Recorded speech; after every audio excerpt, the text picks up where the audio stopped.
بسم اللہ الرحمن الرحیم۔ السلام علیکم۔ سوال ہے کہ اگر میاں بیوی قربت کر رہے ہوں اور اذان ہونے لگے تو اذان کے احترام کے لیے عمل چھوڑ دینا چاہیے یا نہیں؟ آج آپ کو ایک سوال کا جواب دوں گا کیونکہ یہ بہت ہی اہم سوال ہے، اس لیے سوچا کہ آپ کے ساتھ یہ معلومات شیئر کروں کیونکہ یہ انتہائی ہی اہم سوال ہے اور اس دور سے ہم سب کو گزرنا ہوتا ہے، اس لیے اس مسئلے کا علم ہونا بہت ضروری ہے۔ تو میری باتوں کو غور سے سنیے گا کیونکہ یہ دینی مسئلہ ہے۔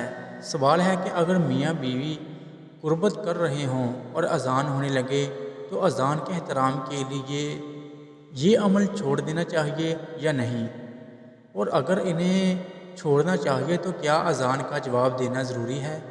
نیز اگر حالت قربت ہو اور اس دوران جماعت کھڑی ہو جائے تو کیا اس عمل کو روک دینا چاہیے؟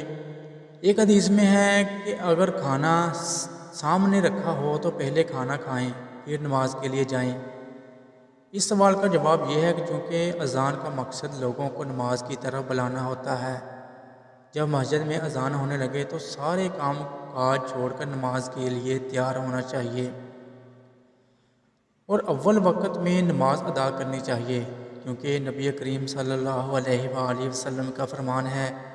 ترجمہ اس کا یہ ہے کہ بہترین عمل نماز کو اس کے اول وقت میں ادا کرنا ہے، اور جب قربت کی حالت میں اذان ہونے لگے یا اقامت کی آواز سنائی دے تو اس عمل کو جاری رکھنے میں کوئی حرج نہیں، تاہم اس سے جلد از جلد فارغ ہو کر غسل کر کے نماز ادا کر لیں۔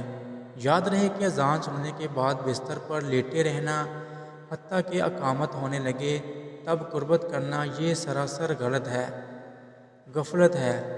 جہاں تک اذان کے جواب کا مسئلہ ہے تو یہ سب پر واجب نہیں ہے بلکہ فرض کفایہ ہے اور بڑے اجر و ثواب کا حامل ہے، اس لیے قربت کے دوران جواب دینا چاہیے تو دینے میں کوئی حرج نہیں ہے، لیکن قربت کے وقت اذان کا جواب دینے سے علماء نے منع فرمایا ہے۔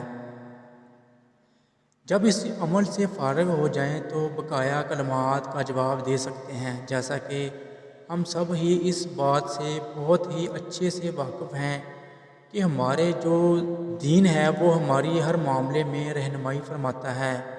وہ کہتا ہے کہ ہمیں زندگی کے کسی بھی مسئلے میں پریشان ہونے کی ضرورت نہیں ہے، کیونکہ ہماری زندگی کا ہر مسئلہ کا حل جو ہے وہ قرآن پاک میں موجود ہے۔ تو ہمیں چاہیے کہ ہم جو بھی معاملہ کریں وہ قرآن و حدیث کے مطابق کریں تاکہ ہماری زندگیاں جو ہیں وہ آسان ہو سکیں اور ہم ایک چین و پرسکون والی زندگی بسر کر سکیں۔ اللہ حافظ۔